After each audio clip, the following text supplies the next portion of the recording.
হঠাৎ করেই আরও স্পষ্ট হয়ে উঠেছে মার্কিন প্রেসিডেন্ট ডোনাল্ড ট্রাম্পের বাণিজ্য যুদ্ধ।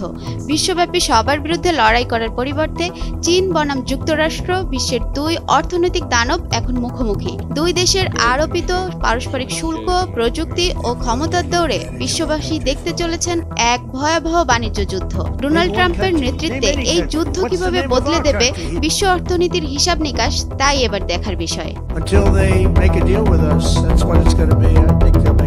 ডজন খানিক দেশে ট্রাম্পের আরোপিত প্রতিশোধমূলক শুল্কে 90 দিনের জন্য বিরতি দেওয়া হলেও চীন থেকে আমদানি করা পণ্যের উপর 145% পর্যন্ত শুল্ক আরোপ করা হয়েছে। আর এতেই বিপত্তিতে পড়েছে প্রযুক্তি পণ্যের বাজার। চিন্তার ভাঁজ পড়েছে গ্যাজেট প্রেমীদের কপালে। চীনের উপর যুক্তরাষ্ট্রের নতুন শুল্কের কারণে আইফোন সহ অন্যান্য জনপ্রিয় প্রযুক্তি পণ্যের দাম বাড়তে পারে যুক্তরাষ্ট্রে, কারণ অ্যাপলের আইফোনের 80% তৈরি হয় চীনে, বাকিটা ভারতে।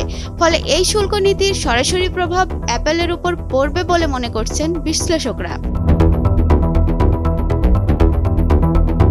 বিশ্লেষকরা বলছেন, যদি অ্যাপল এই বাড়তি খরচ ভোক্তাদের উপর চাপিয়ে দেয় তাহলে একটি আইফোনের দাম শত শত ডলার বেড়ে যেতে পারে। আর যদি ট্রাম্পের এই শুল্ক ডলারের উপর প্রভাব ফেলে তাহলে বিশ্বজুড়ে আইফোন আমদানি করা আরও ব্যয়বহুল হয়ে উঠতে পারে। এতে যুক্তরাষ্ট্রের বাইরের দোকানগুলোতেও দাম বেশি হতে পারে। যুক্তরাষ্ট্র আইফোনের একটি প্রধান বাজার এবং অ্যাপল তাদের বিক্রিত স্মার্টফোনের অর্ধেকেরও বেশি যুক্তরাষ্ট্রে বিক্রি করে, যার 80%ই তৈরি হয় চীনে আর বাকি 20% ভারতে।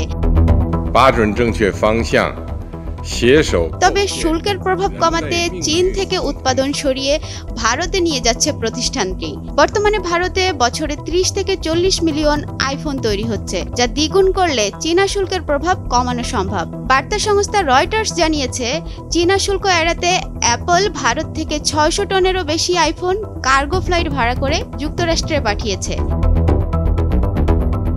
গত ফেব্রুয়ারিতে অ্যাপল যুক্তরাষ্ট্রে বিনিয়োগ পরিকল্পনা ঘোষণা করলেও বিশ্লেষকরা জানিয়েছেন, সাপ্লাই চেনের মাত্র 10% যুক্তরাষ্ট্রে স্থানান্তর করতে হলেও 3 বছর ও প্রায় $30 বিলিয়ন খরচ হয়ে যাবে। তাই আপাতত ভারতই নির্ভরযোগ্য উৎপাদন কেন্দ্র।